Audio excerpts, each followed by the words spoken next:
Well, it's a new save file, but Johto is punishing me for making bad decisions. So much so that Johto began making decisions on our behalf, which may or may not be the reason why Chuck could strong-arm us in Season 3. That's right, Johto remembers loss. Fainting at any point in Johto could result in significant consequences, and Chuck is no exception. Chuck's discipline will play a heavy role in this season. I'm I Want Your Burger, and welcome to Pokémon Crystal Roguelike Season 4. Now, this is a vanilla file with a twist. We designed scars associated with every major point in Johto, gym leaders included. In last season, I wasn't able to cleanse the radio tower scar from Season 2. In this Johto dungeon crawl, if I want to cleanse those scars, I gotta surpass that failed checkpoint. But this ain't a regular Nuzlocke. Each route became a floor in a gauntlet to the next badge checkpoint, and an opportunity to add a new team member to the lineup, provided I had space. But we're not working with normal circumstances. The hijack frequency scar is following me all the way from a previous season, and I can't cleanse it until I clear the Goldenrod City radio tower event.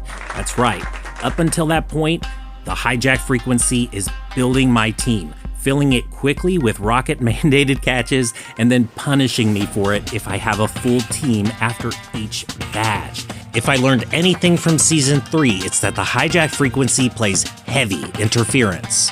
Either way, the only way forward is forward. We need to make the most of our first visit to each route floor, because there's no turning back in the dungeon Johto. We may end up scrounging the dungeon floors for every last hidden item, but whether it's a struggle or not, I have to find a way to level my Pokemon up before proceeding. Just this side of Violet City, we touch down in Route Floor 31. The rocket-mandated catch here is a Weedle. I have to run from this first one in order to save my ongoing odds. If anything faints, it gets boxed. That's right. These aren't permanent deaths, because each badge checkpoint and other checkpoints will offer small rewards. Survival rewards, if you will. That means before my team can be fully healed after a badge win, I need to make sure I do everything necessary before progressing. But unlike other Nuzlockes, scars play an important role. If I fail to adapt and wipe out, I have to reset. But a reset does not mean I get a clean slate. This season, until Badge 5, my starter becomes an Experience Hog. That's right, that scar gets cleansed then, but in between then, every badge is a checkpoint. I get a full restore at Nurse Joy's counter and a roll for survival. Now, at first, I know Faulkner doesn't seem that scary, but once scars start to stack, things could turn out much differently than you expect. I already didn't get to build my team, and Chuck's scar is adding another element of spice. I needed Boulder to learn Rock Throw for this battle, but I had to ensure that Chikorita remained the highest level Mon before progression. That's right. I could have locked myself in Violet City by default, forced to reset, and incurred another scar. Luckily, by heeding Chuck's warning from last season, we were able to balance the distribution of that experience and prevent that. So we roll for rewards and get nothing, and the badge triggers the hijacked signal. And of course, once again, it's a Hoppip. This is the 4th Hoppip added to my team thanks to the hijack frequency. And I've got enough going on here. What with minding my experience, and now that the team is full, I have to worry about who's even going to make the next cut. I need to make sure I pick up every item and make use of every trainer battle and grind just enough. Once we leave a route floor, we can't go back to grind or pick up any items we forgot. So I hunt non-lethal targets and focus on trainer battles in certain areas. I really have to take into consideration what advantages and disadvantages I have. And since I'm not really building this team until the Rocket Curse is cleansed, I am relying heavily on this starter. Given the team build, some route floors are better for training than others. Unfortunately, I can't always avoid attention. Even on the shortest route, floor 33, I capture the attention of a hiker. After Bayleaf soaks up the XP, it's time to head towards the Slowpoke Well, our very first mini gauntlet in Johto. Now, while it's not the worst by far, all of the battles here in with these rockets are mandatory. After chasing the rockets out of the well, Kurt is gonna fully restore our team prior to the next gym checkpoint, but that doesn't mean I can get reckless in here. The Pokemon on this rocket-mandated team are critically low on power points, and I gotta make sure nobody takes fatal damage. Luckily for me, I've been holding on to some items, and I've certainly been a little bit more careful this season. But one thing's for sure, some Pokemon are shining more than others. We'll just leave it at that. Of course, with a fully restored team, it doesn't look likely that we'll lose to Bugsy. But one thing is for certain, it's going to trigger another hijack frequency signal. That's right, progression is punishment in this Crystal roguelike. Yay! So, after collecting the badge, we find out that we have to catch a Paris in Ilex Forest. We also earn the right to enter the shop and buy a healing item, rather a curative. I pick up an antidote and release Beedrill. That's right, the team was full, but now we're working with just 5 team members, immediately facing off with our rival on the next leg of the gauntlet towards Whitney and beyond. The deeper we go, the more intense this will get. But first, we must consider a loss to the rival. That's right, rivals could leave scars, but rival scars are a wager in confidence. If I can't meet the conditions of the bet, mid-run, we pay the price. Best play my cards right.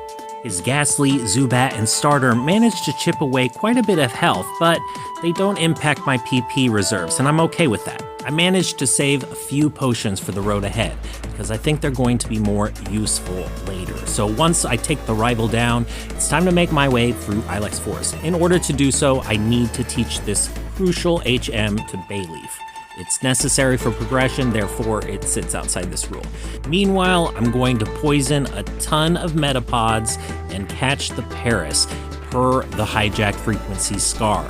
By nighttime though, the selection of wild Pokemon changes, and with their status inflicting moves, it gets a little bit too dicey, so once I manage to evolve a few Pokemon and raise their levels for the battles upcoming, I think it's safe to say we better press on.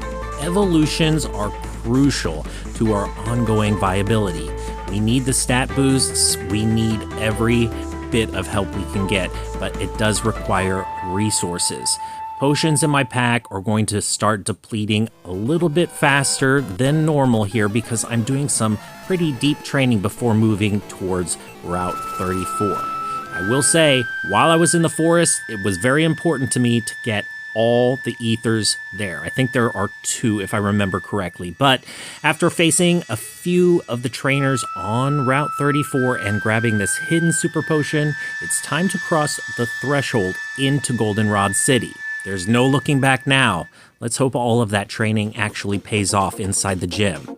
Let's be honest, I'm glad there's only one mandatory battle in here because this lineup is not optimized to face Whitney's Miltank. My Hoppip line and my Paris are highly vulnerable in this fight, and while I can manage this Clefairy, I have very few options when it comes to Whitney's Miltank. And losing to her Miltank could strictly prohibit diversity on my next lineup, and I can't even begin to fathom how that would interact with other scars that we already have going on here. So my best option is to paralyze this thing and start working on its accuracy, because this thing hits hard. I gamble with one last sand attack and safely switch out to my trusty Bayleaf. Interestingly enough, Bayleaf can sustain itself a little bit after learning Synthesis, but it doesn't really hit this thing hard, so I'm hoping for RNG to keep this thing paralyzed just long enough for us to claim another badge, and yes, we do, but no reward. Once again, we have no feint, so we can't revive anything. Unfortunately, that also means the hijack frequency is breaking the team up once again. We're forced to release, that's right, Skipper. Actually, I'm pretty much okay with that. I'm tired of seeing these things, but it just goes to show you, you never know who's worth investing in. But once the team is refreshed, after that badge win, it's time to set off on the next leg of this journey. The gauntlet to Ecruteak City and Morty is no easy feat. 35 is a pretty dicey place to train. But after fighting one of these trainers, Mom does call us and lets us know that she placed an item in our PC. So we're going to catch this sleeping Jigglypuff, add it to the team as it is rocket mandated, and hope we make it to Ecruteak City to see what Mom got us. Until then, we'll focus on the remaining trainer battles here. After all, I have to find a way to train this Jigglypuff. I might need it. You never know. Here in Johto, it's a little bit of a roller coaster. Just when you're starting to feel comfortable, something happens. But despite these dangers against the trainers, I think it's much safer in terms of PowerPoint reservation than going off and fighting wild Pokemon here, because they tend to flee or cut battles short, and that's just a waste. Once this Jigglypuff manages to wake up and get a couple of licks in, we discover we've dried up pretty much all of the trainer battle experience here. So we'll take the scenic route through National Park. Now, technically, this is a skippable route floor, but I want the Quick Claw. This Geodude in particular has been a silent carry, and I think it could really benefit from getting the ability to move first once in a while. Before leaving the park, I'm sure to grab all the items lying around on the ground, and I'm able to evolve Pollen into its secondary stage. Welcome back, another Skiploom. Alright, so after facing the remaining trainers here, which aren't many in number, it's time to move forward. The next route floor is a short one, but on 36 there are a few trainers, but other than that, there's not much else to do except hope that we've trained just enough to earn that fog badge, lest Morty haunt a route like he did in Season 2. The 2 scars I've already acquired are just badges of dishonor, reminding me of that embarrassment I faced in the previous season. So this time around, I'm taking care to challenge a few more trainers than I did previously, leaning into my fastest options and those that can restore themselves. Because Morty has a lot of advantages over me, I need to make sure that my Pokemon are primed and ready. Experience is a huge part of this, so I'm choosing to face off with the Kimono Girls in the Ecruteak Mini Gauntlet. Now, we're not yet halfway to Morty, so I do have to be careful here, but by switch training into my safest options, those pivots are just earning me experience galore. The evolutions are great for this. Not only that, I do need HM3 Surf as a result of beating all 5. So, mid-match, Mom calls me again. She lets me know she's dropped another bonus item in the PC. I can't wait to find out what it is, but in the meantime, I take out the last Kimono Girl and earn a survival roll. I'm allowed to purchase 3 super potions, and I know of a hidden hyper potion here by this pond. I'm not celebrating too soon, as the gauntlet is still underway. The rival match at the Burn Tower is a prerequisite to enter Ecruteak City Gym in Crystal version. That makes it one of 6 back-to-back battles leading up to the Fog Badge. I would hate to have to use a hyper potion this early on, but you never know what could happen. Yet again, some of our most favored Pokemon come through in this battle, securing us another win against the rival and one step closer to Morty. It's time to enter the gym and cross the invisible footpath. Now, inside Ecruteak City Gym, we don't have a lot of distinct advantages, but at level 22, these regular ghost trainers shouldn't be too much of an issue. With Gust under our belt and some decent speed, I think we can bait and switch just enough curses and dodge damage. This should work as long as we outspeed the ghosts we faced. But this will deplete Mock's reserve of power points. Gust has 35 power points, and there are a ton of ghosts here. So as we work our way closer to Morty and prepare for the final match, make sure to pop off one of those ethers before jumping into battle with it. Since Morty's ghosts range from level 21 to 25, this tactic is a bit iffy. So long as we aren't caught with an arena trap and or hypnosis, we should be fine. Unfortunately, Gengar is on demon time. Not only does he trap Mach, but immediately puts it to sleep and starts eating his dreams. On the turn of a dime, we make a quick decision to start debuffing accuracy.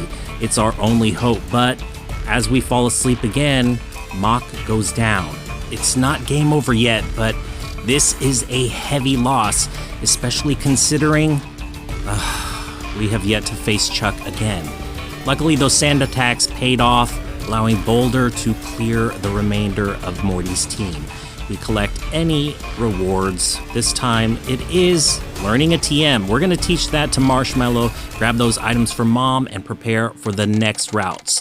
They are rapid and deadly. No jammer this time, since we opened up a slot after the last gym battle, but we still have to catch a rocket-mandated Tauros here. And actually, this is probably the luckiest thing that could happen at this point. First of all, something has to know how to surf in order to reach Cianwood City, and it is quite literally my only option here. However, its low level concerns me, but the hijack frequency doesn't care. It is in place to shake up your team. Losing critical team members could mean the end of your run. In Season 1, I could catch whatever I wanted to, and when I reached the next town, if I wanted to, I could release a Pokemon in order to catch another, but now we're at the whims of Johto's punishments. And I gotta say, the hijack frequency is playing the most interference. As I'm leveling up my team, I need to manage my items carefully. And with my team maxed once again, the fear of another jammer spin releasing a random non-starter looms over the next badge win. We are only working with what we got, but by the time my Pokemon are nice and worn out, it's time to cross into Olivine City. Mom calls us and lets us know she bought us something useless. Regardless, my team and I need to make it up and back down the Olivine City Lighthouse.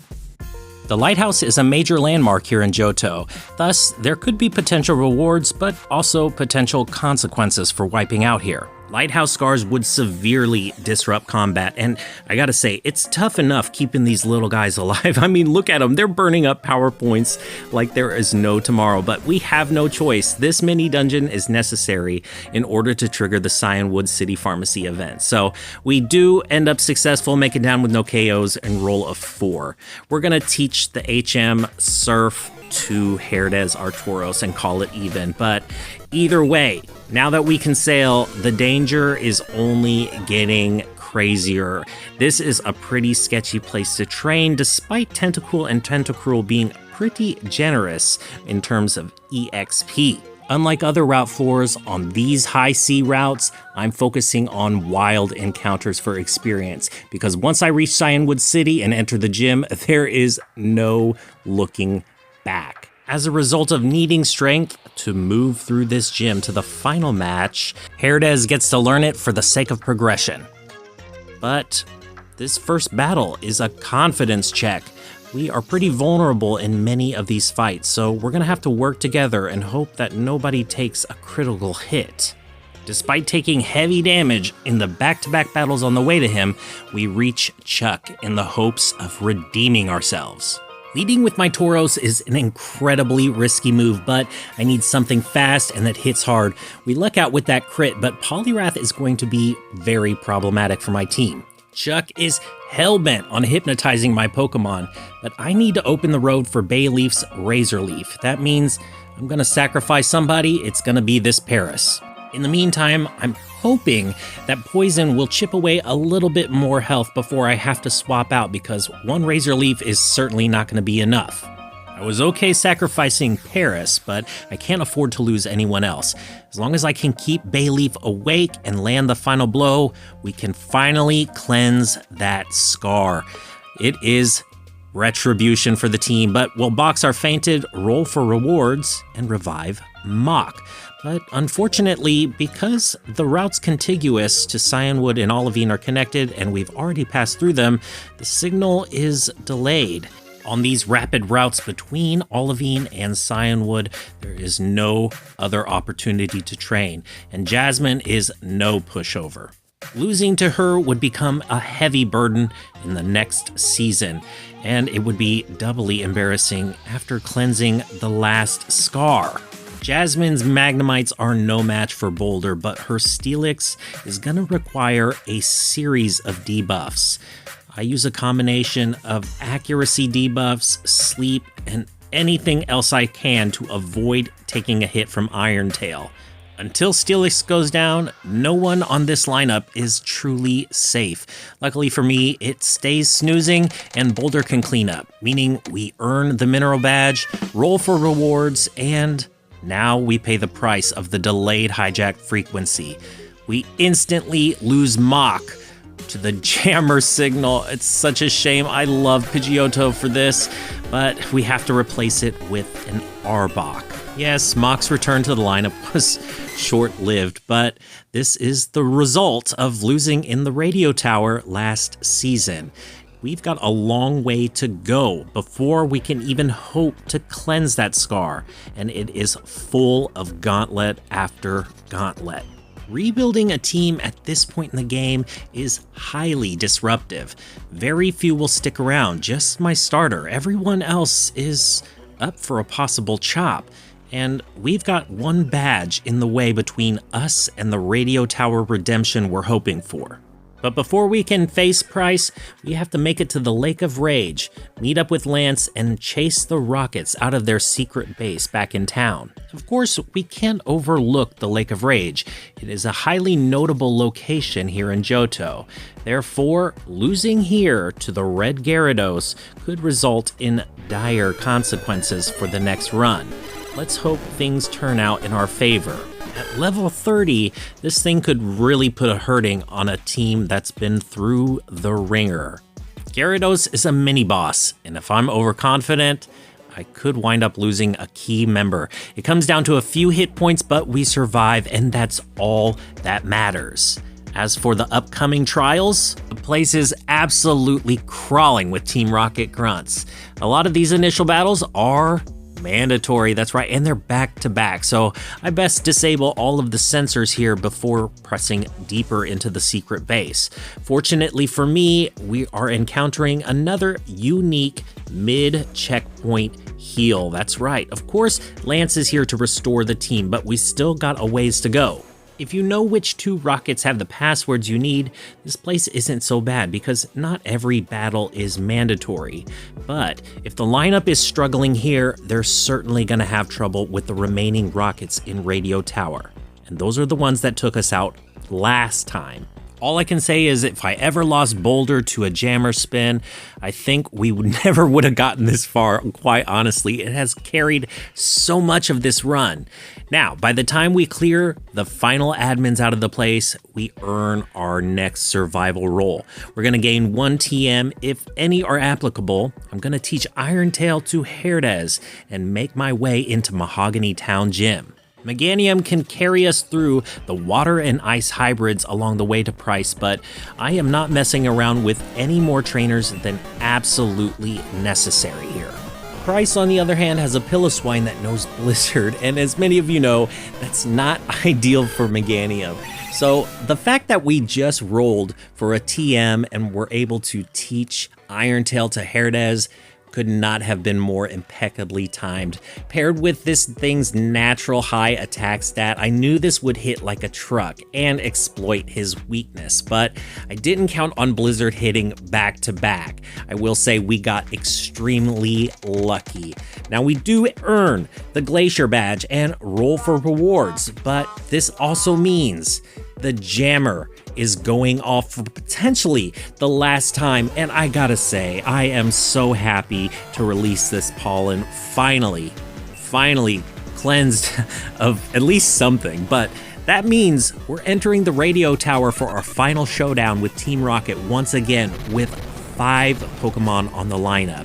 And let me tell you, it's not going to be easy.